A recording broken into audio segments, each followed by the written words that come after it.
शांति शांति शांति। मानव सपदि परपद प्राप्तये प्रस्थितस्य विश्राम स्थानमेकं कविवरवचसां जीवनं सज्जनानां बीजं धर्मद्रुमस्य प्रभवतु भवतां भूतये तेज विभाति भाले बाल विधुर्गले च गरलं यस्यो रसव्यालराट् सोऽयं भूति विभूषणः सुरवरः सर्वाधिपः सर्वदा शर्वः सर्वगतः शिवः शशिनिभः श्रीशंकरः पातु माम्। मूकं करोति वाचालं पंगुं लंघयते गिरिं यत्कृपातमहं वन्दे परमानन्दमाधवं। वसुदेवसुतं देवं कंसचाणूरमर्दनं देवकी परमानन्दं कृष्णं वन्दे जगत्। नमो ब्रह्मण्यदेवाय गोब्राह्मणहिताय च जगद्धिताय कृष्णाय गोविन्दाय नमो नमः। नारायणं नमस्कृत्य नरं चैव नरोत्तमं देवीं सरस्वतीं व्यासं ततो जयमुदीरयेत्। वाग्देवी वर प्राप्त प्रज्ञा भारती जी, मानस कथाकार रवि शास्त्री जी, कार्यक्रम के समस्त आयोजकगण, सम्माननीय बंधुओं और सम्माननीय मातृशक्ति, धर्म की आवश्यकता और मानव के जीवन का वास्तविक दारिद्र्य, इन दोनों ही चिंतनों पर आपने पूर्व वक्ताओं के विचार श्रवण किए। ये दोनों ही परिस्थितियां व्यक्ति की तब तक समाप्त नहीं हो सकती जब तक वो अपने जीवन में प्रयत्नशील नहीं होता है। इसलिए जीवन के जिस क्षेत्र में, जिस आश्रम में, जिस परिस्थिति में, जिस विधा में हम सब लोग रहते हैं, उसमें से ही व्यक्ति को थोड़ा उत्थान करने का प्रयत्न करना चाहिए। उत्थान और पतन दो शब्द मानव के साथ जुड़े हुए हैं। जब वो अपने जीवन की वास्तविकता को नहीं पहचान पाता और केवल शरीर और शरीर से मिलने वाले सुखों को सत्य मानता है, तब वह अपनी आत्मा के ओजस से दूर हो जाता है और वहीं से उसका पतन प्रारंभ हो जाता है। शरीर में रहते हुए शरीर की सामान्य सुविधाओं का उपभोग कर अपने शरीर के भीतर, देह के भीतर देही का चिंतन करने मात्र से व्यक्ति के उत्थान का वह सोपान प्रारंभ होता है, जहां वो ऊर्ध्वगामी बनकर परमेश्वर का नैकट्य अनुभव करने लगता है। एक क्षण भगवान का नाम ले ले, फिर आपसे श्रीमद् भगवद गीता की चर्चा करो। श्री राम जय राम, जय जय राम।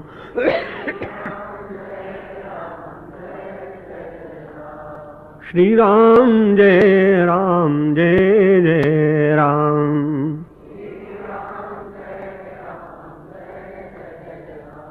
श्री कृष्ण गोविंद हरे मुरारे,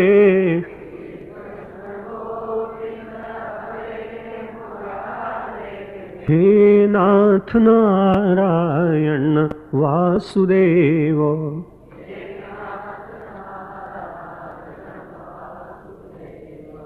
श्री कृष्ण गोविंद हरे मुरारे,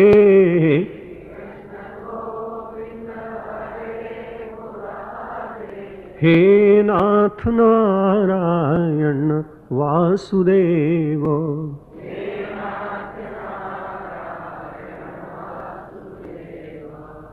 किन लोगों को सफलता मिलती है उसके संबंध में भगवान श्री कृष्ण कहते हैं, यतंतो योगिनश्चैनम पश्यन्तात्मन्यवस्थितम। जो व्यक्ति प्रयत्न करते हैं और उन प्रयत्न करने वालों को भगवान श्री कृष्ण ने बहुत अच्छा शब्द दिया, योगी शब्द का। जो लोग प्राणायाम करते हैं, आसन करते हैं, नेति धोती करते हैं, वो तो शारीरिक योग का एक प्रकार है। शरीर को शुद्ध रखने के लिए वो भी आवश्यक है, लेकिन भगवान श्री कृष्ण तो पूरे विश्व को योगी बनाना चाहते हैं।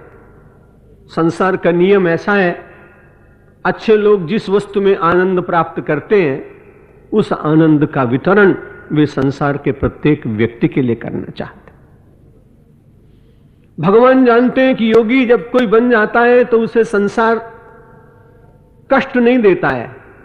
उसकी दृष्टि ऐसी बदल जाती है, परिवर्तित हो जाती है कि वो दुख के भीतर भी परमेश्वर के वरदान का अनुभव करने का विचार जागृत कर सकता है। परमात्मा बन जाए,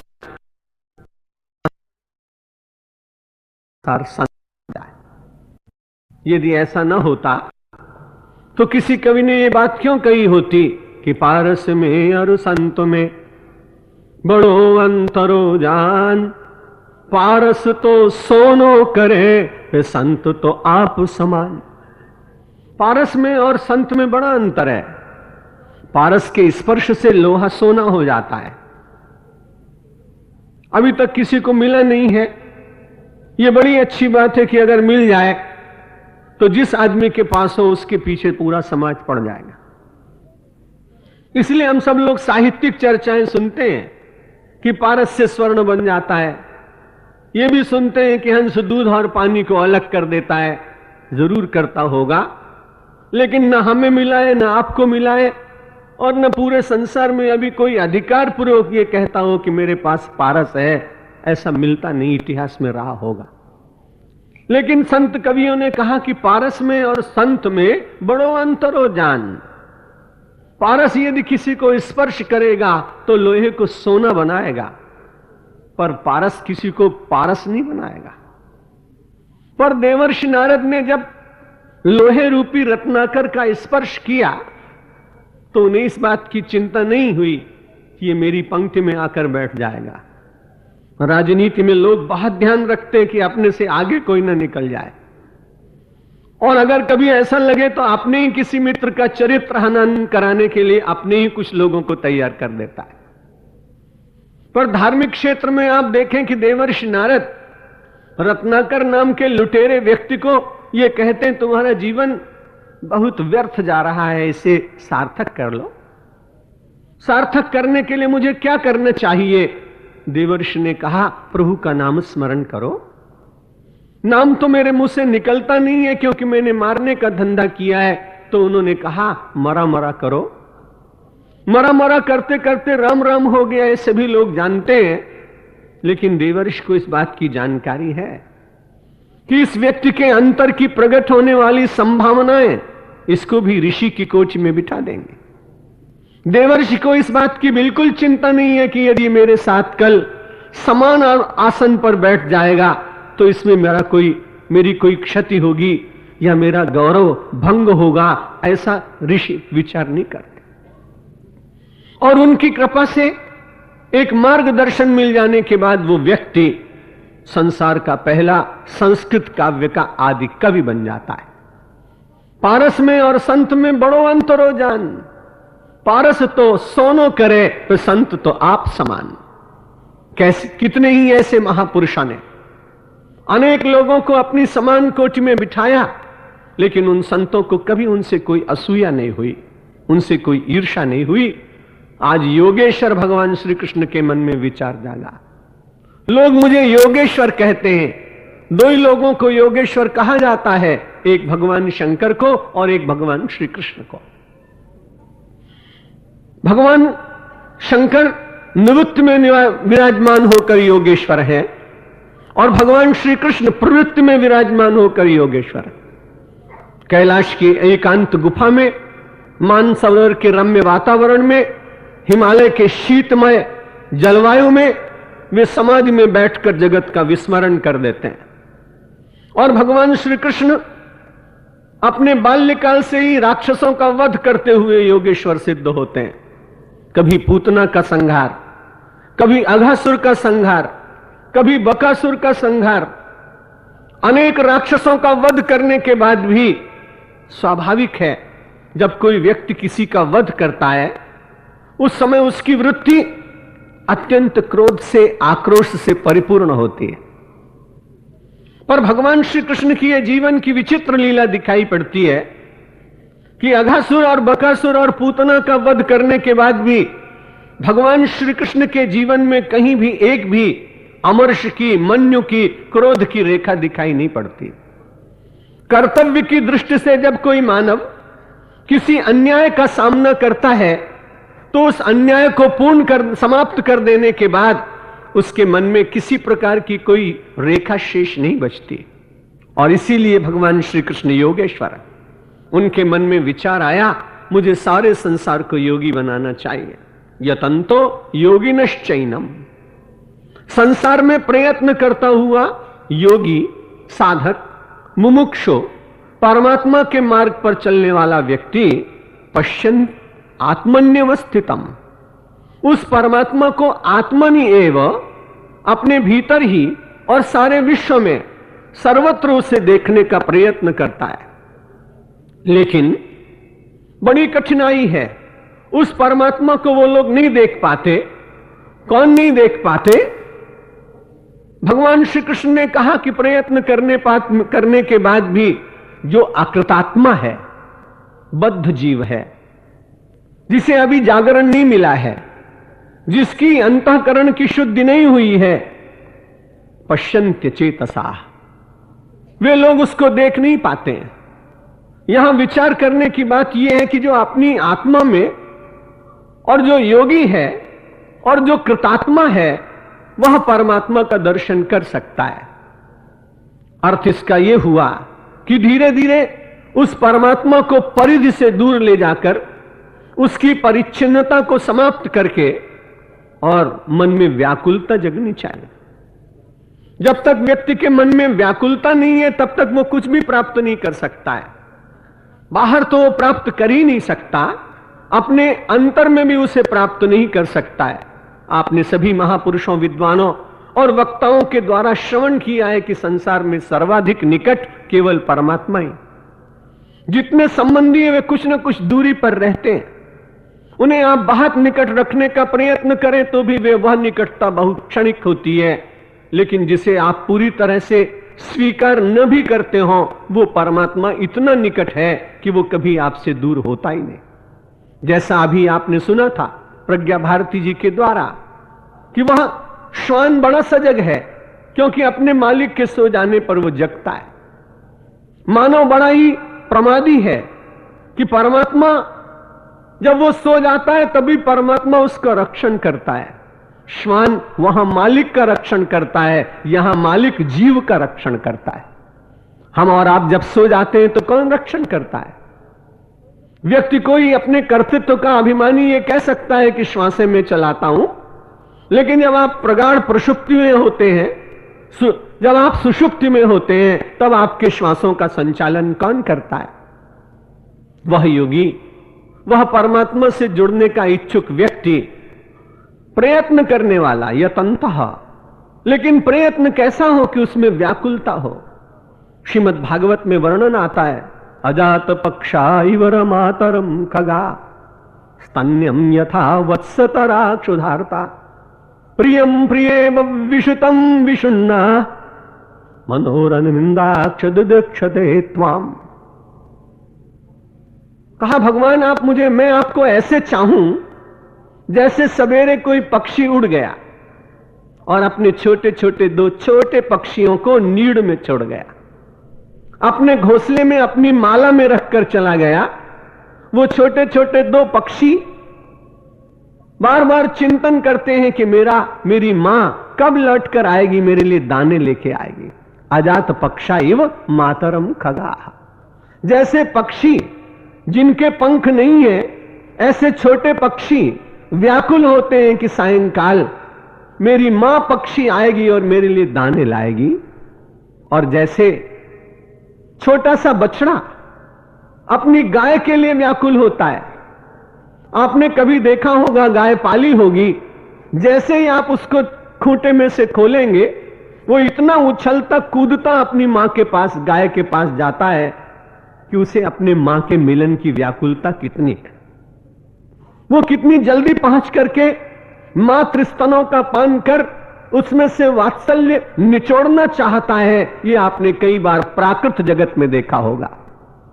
और सायंकाल जब कभी गाय दौड़ कर आती है, उस समय बहुत दूर से वह बछड़ा रंभाता है, बोलता है। महर्षि वेदव्यास जी ने कहा, परमात्मा से मिलन की यह व्याकुलता यत्न करने वाले लोगों के मन में जागनी चाहिए। यतन्तो योगिनश्चैनम पश्यन्त्यात्मन्यवस्थितम।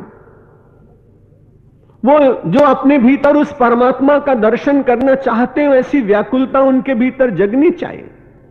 और प्रियम, और जैसे कोई विदेश में गया हुआ पुरुष बहुत दिनों के बाद आ रहा हो तो उसकी परिणीता उसकी बहुत प्रतीक्षा करती है, बड़ी व्याकुलता उसके मन में जागती है। महर्षि वेदव्यास कहते हैं, हे भगवान, मनोरविंदाक्ष दिदीक्षते त्वाम।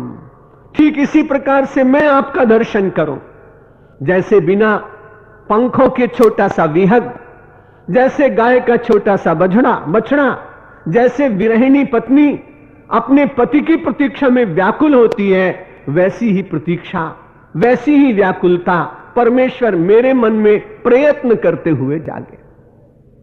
आदमी प्रयत्न तो करता है, लेकिन बड़ी कठिनाई की यदि सफलता थोड़ी मिल जाए और दूसरे व्यक्ति को न मिले तो कहता है, अरे तुम इतने दिन से साधना करते, तुम्हें कुछ मिला ही नहीं। मैंने कई बंधुओं को देखा है, बद्रीनाथ यात्रा करके आते हैं गांव में, गरीब लोग बेचारे नहीं जा पाते, एक संपन्न चला गया, आते वो कहता, आहा बद्रीनाथ कैसा दिव्य है, वहां मैंने बर्फ देखी, सूर्य का प्रकाश पड़ते हुए चांदी की तरह चमकता हुआ पर्वत देखा, बद्रीनाथ की यात्रा तो बड़ी अच्छी है, बड़ी अद्भुत है, तुम नहीं जा सके, पता नहीं कभी जा सकोगे कि नहीं। मैं तो अपने को बड़ा भाग्यशाली मानता हूं, लेकिन जब तुम्हारी ओर देखता हूं तब मुझे बड़ी दया आती है कि तुम बद्रीनाथ नहीं जा सके। अपने मन से कहता है, मैं बड़ा भाग्यशाली हूं, तुम बड़े अभागे हो, तुम बद्रीनाथ नहीं जा सके। तीर्थ यात्रा करना यह बड़ी अच्छी बात है, लेकिन तीर्थ यात्रा से आने के बाद पूरे गांव में ढिंढोरा पीटना और अपने एक छोटे से दर्शन का इतना बड़ा प्रदर्शन करना, यह कई बार साधना के सुख को विलुप्त कर देता है, साधना की ऊर्जा को समाप्त कर देता है। जो उसके भीतर से आत्मा का वृक्ष उगने वाला हो तो उसके अंकुर को ही समाप्त कर देता है। बात बड़ी पुरानी। एक दिन अकबर ने बीरबल को पूछा, हमारे इस सारे राज्य में अंधे कितने होंगे बीरबल? उसने कहा, बहुत अंधे हैं, मुझे तो ऐसा लगता है कि सभी अंधे हैं। बादशाह को बहुत गुस्सा आया। उसने कहा, मुझे तो तुम ठीक ठीक बताओ कि कितने अंधे हैं। उसने कहा, सरकार कल से गणना प्रारंभ करूंगा, आज से तो कैसे करूं। अब वो बैठ गया और बैठने के बाद उसने किसी के जूते ले लिए और पॉलिश करना प्रारंभ कर दिया। महल के दरवाजे पर बैठ गया और साथ में एक रजिस्टर और पेंसिल भी रख ली। बड़े मजे से पॉलिश करता है। इतने में एक आदमी आया, अरे बीरबल क्या कर रहे हो? उसने उसका नाम लिख लिया। दूसरा आया, उसने पूछा, बीरबल क्या कर रहे हो? उसका नाम लिख लिया। होते होते इतने लोग आए कि बादशाह आए और बादशाह अकबर ने पूछा, अरे बीरबल क्या कर रहे हो? उसने उनका नाम लिख लिया। जब दोपहर हुई, बादशाह ने पूछा, बीरबल तुमने अंधों की गणना करने की बात कही थी, कितने लोग तुम्हें मिले? उसने कहा, सरकार मैं तो सूची आपके सामने पेश कर देता हूं, नाम लेने में मुझे डर लगता है। तो कहा, सूची पेश करो। जब उन्होंने तालिका देखी तो उन्होंने कहा, इसमें मेरा नाम भी तुमने लिखा? हां बादशाह, क्योंकि आप देख रहे थे कि मैं पॉलिश कर रहा हूं, फिर भी आपने पूछा कि क्या कर रहे हो। यदि आपने देखा होता तो आप पूछते ही क्यों? इसलिए लगता था कि आप भी अंधों में हैं। संसार में विचार करके देखिए तो हम दूसरों को ज्यादा देखने की चेष्टा करते हैं। वो क्या कर रहा है, वो क्या कर रहा है, वो क्या कर रहा है, और उसके देखने के कारण जो हमें आत्मा की गहराई के गंभीर स्वरूप में पहुंचने की शक्ति मिलनी चाहिए, वो हमसे दूर चली जाती है।